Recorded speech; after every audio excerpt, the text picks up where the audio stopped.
Hey guys, Chris here with the Good Old Gamer. To start off with, I'm going to go over a couple disclaimers here. First off, I'm not a fanboy for any of the companies mentioned in this video. I've had AMD, I've had Intel, I've had Nvidia, and all the companies have had great products, and these companies have had terrible products. What I'm going to be focusing on in this video is Nvidia's consumer practices as of late, and it's been very troubling for me ever since I've started this channel. If you've been watching our channel and seeing the videos, we've been extremely critical of Nvidia lately, and we're kind of getting to the point where I think I need to just make a dedicated video where we show all the cards and the reasoning behind, where I'm coming from with, my thoughts, and in all honesty, the reason why I can no longer support Nvidia. So let's start off with, how did we get to this point? First off, Nvidia has made some great products, and they do. Currently, their products are very, very good. I have no issue with those. But right now, their consumer practices are so bad, they're taking advantage of people left and right, that it really bothers me. Okay, some of the reasons why I'm doing this video is IGN actually just decided to start reviewing video cards again or something. And I was reading a lot of the comments in there, and it looks like a lot of people are really just drinking the Kool-Aid. And that personally bothers me. This means that their marketing is so strong that people aren't thinking anymore. And there's two reasons why I think this is coming about. One, because console gamers are starting to move over to PC gaming space. Now, console gamers are extremely brand loyal. First off, if you don't like what they hate you for it. And this is a terrible, terrible mentality to have. This is mob mentality, okay? And then number two is, the whole sheeple idea. Meaning, the reason why a lot of people vote a certain way is because they think that person is going to win and they don't want to lose. And some people make decisions based on not wanting to support something that might lose. And these two reasons, I think, are part of the reason why NVIDIA has grown so strong in the mind share game that it's astronomical. Now, what do I mean by them taking advantage of people and having bad consumer practices? Well, let's go back in time to 2008. Let's check out the GTX 480, okay?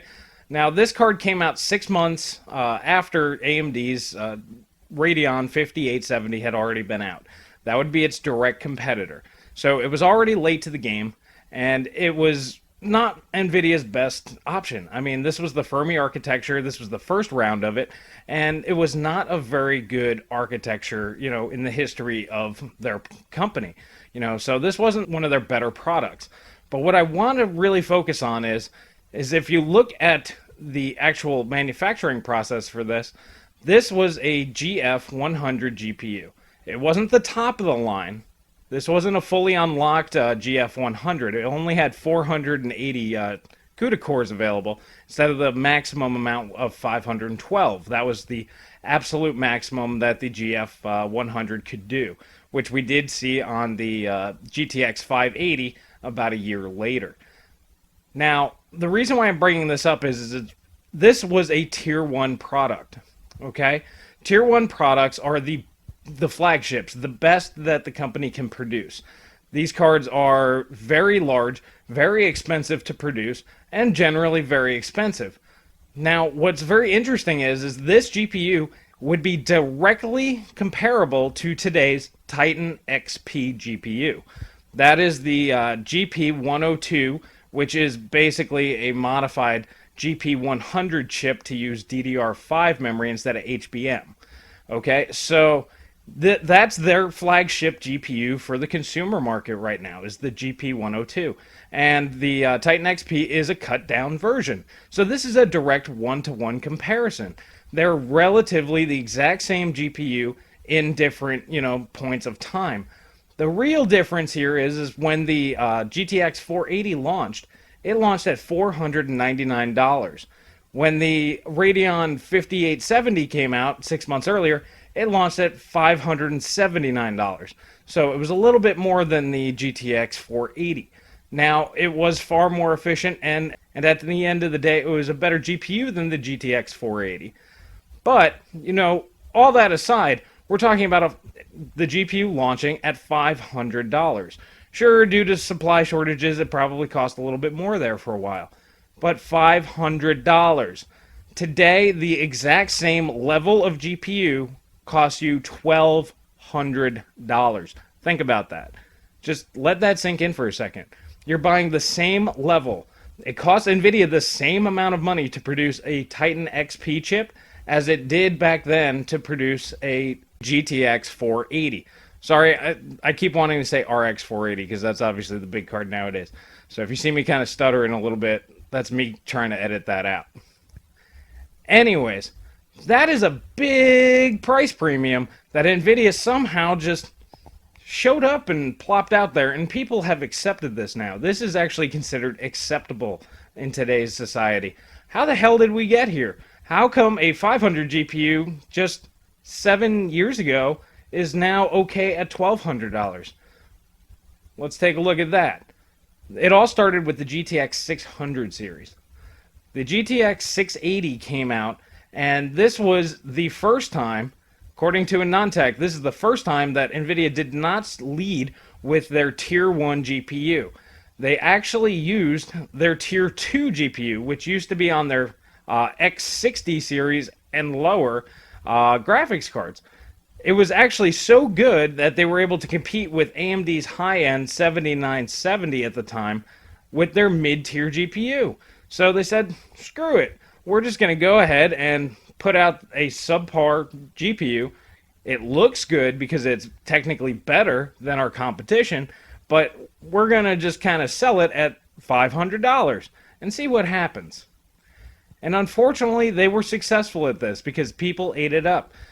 I'm not saying that the Kepler GPU was bad. It was actually very good. It was very power efficient, and it competed very well back in the day. Granted, hindsight's 2020, and the 7970 is still a viable GPU today, whereas the GTX 680 really isn't.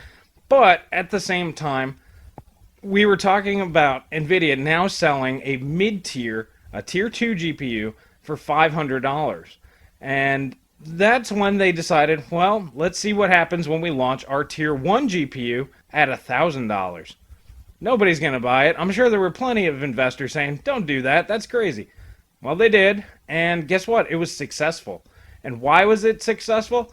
Because the competition wasn't quite there yet. Because it was the strongest GPU on the market. And they really did kind of pitch it as this kind of hybrid, entry level into compute. It had really good 64-bit floating point, precision stuff, which, these are high compute things that a lot of professionals use. So they were kind of pitching it as like a GPU in between gaming and professional grade. It was kind of in the middle.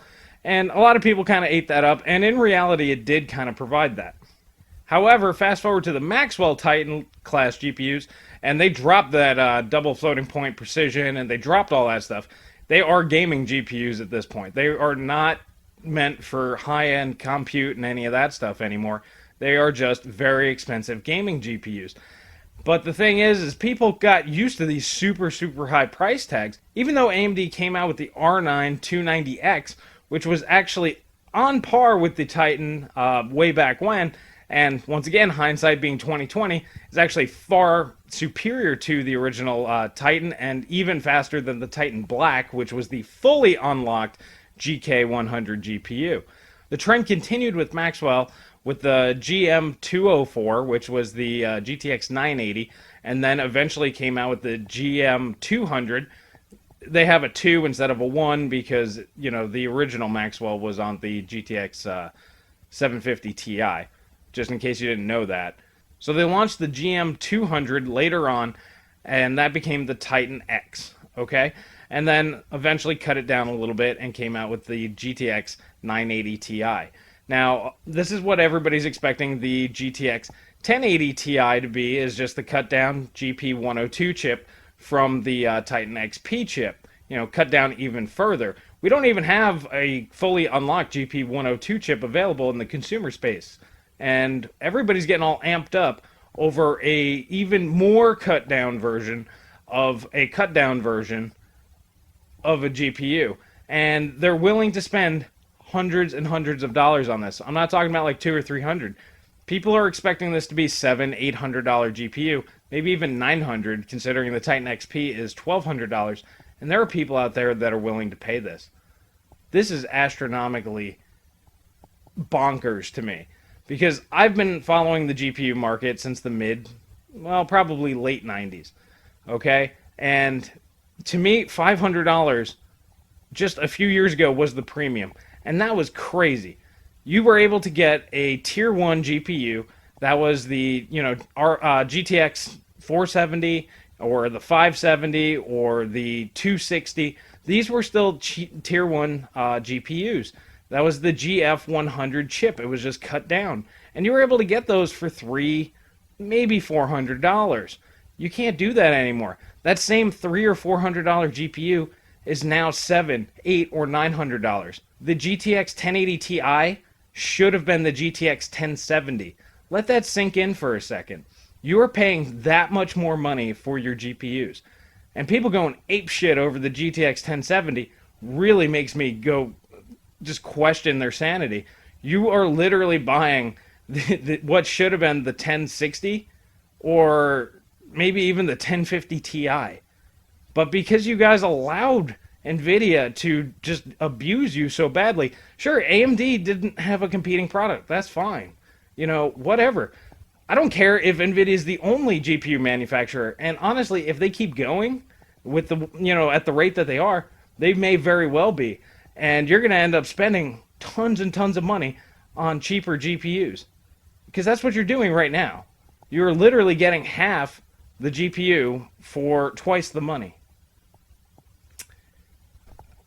I mean, I don't really know what else to say to you guys. I mean, supporting Nvidia at this point is just nuts.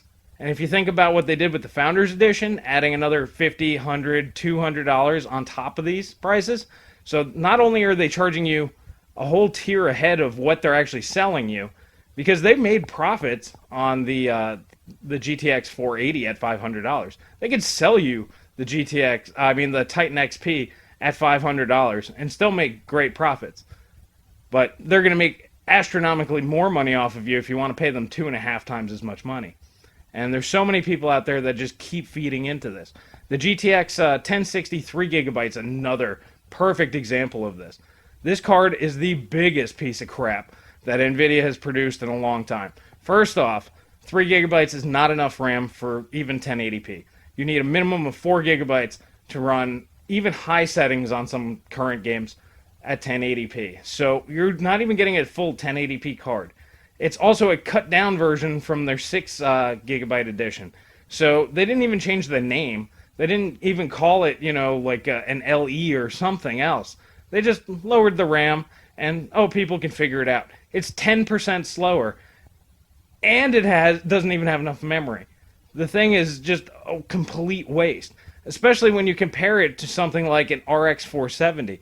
At least AMD is putting out products at reasonable price points to where they're kind of where they're supposed to be. The RX 470 right now is the best bang for the buck, hands down. Superior to a GTX 970 in current games using current drivers, and will eventually surpass the GTX 980 and eventually surpass the GTX 1060 6GB in performance. I just bought one for my brother yesterday, and they're only $140. Why are people paying these astronomical prices for Nvidia? Please tell me. Because of drivers? I mean, I do understand AMD has fucked up. Let's face facts. They have done some pretty stupid shit over the years. However, we're getting to the point now where no matter what AMD does, good, bad, or indifferent, at least they're trying. They are putting a conceited effort into fixing their drivers, and they really have. If you've been following the tech market at all, their drivers are now on par, if not superior, to NVIDIA's. Granted, their DirectX 11 performance isn't quite there yet, but they're almost to that point where they'll eventually get on par with them. And then, of course, they're vastly superior in DirectX 12 and Vulkan. Now, there's always going to be that one person that goes, oh, look at Rise of the Tomb Raider. Rise of the Tomb Raider, Gears of War, several of these DirectX 12 titles are not true DirectX 12. They're basically DX11 with just tacked on DX12 features. Gears of War should not run on a GTX 670, as I said in my Gears of War 4 kind of performance overview if it was truly DirectX 12. Now, guys, I know that's a lot of information. I just kind of just threw it straight at you. But these are things that you really need to think of. You have to think of the market that you're in. You have to make smart buying decisions. You can't just support a company because. And that seems to be the mentality that a lot of people have. It's just, oh, they're better. Why? And then there's really no response. Oh, because the other guy's crap or something to that effect. Now, like I said, both companies have done some pretty dumb stuff.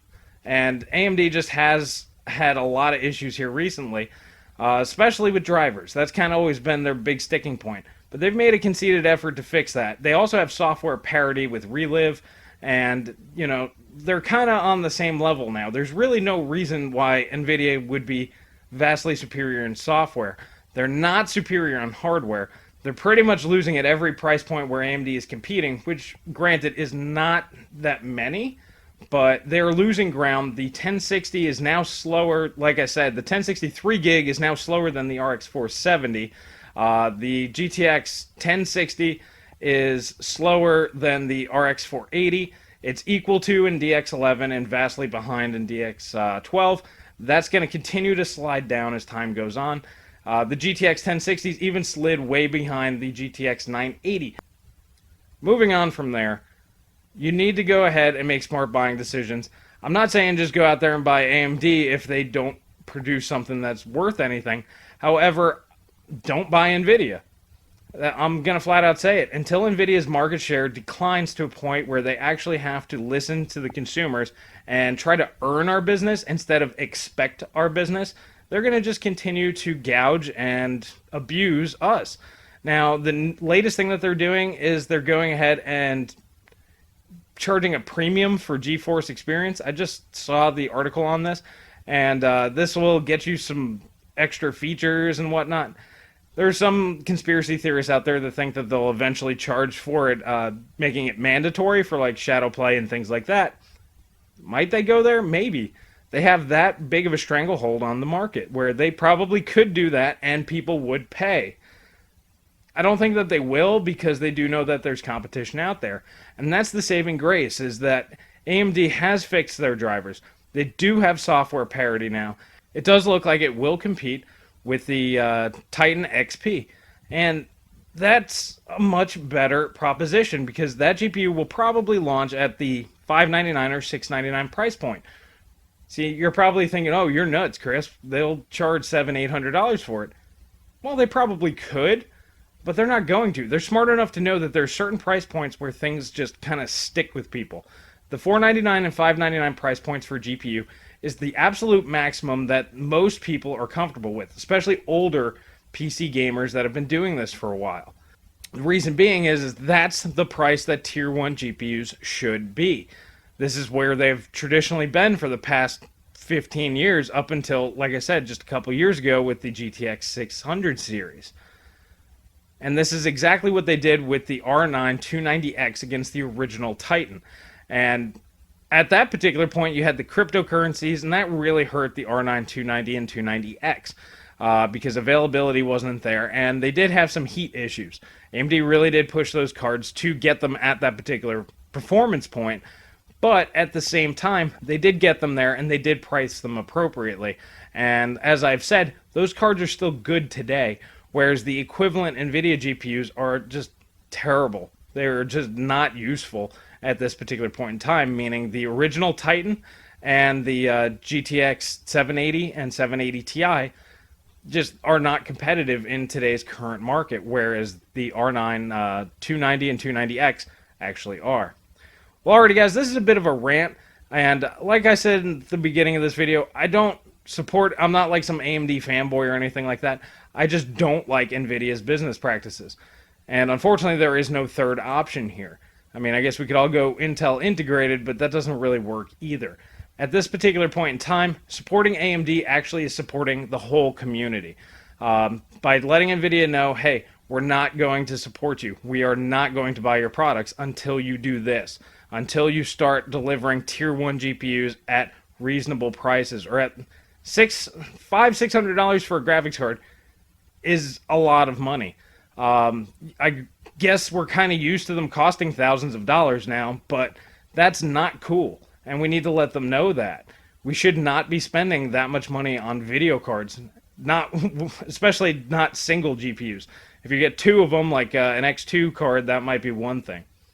Well, alrighty guys, let me know what you guys think about this kind of video. This is a little bit different. This is me kind of just ranting, and just let me get your feedback on this one in the comment section below. If you like this video, please hit that like button, and if you like what we're doing here, please subscribe. And as always, you guys have yourselves a good night, and I'll catch you next time.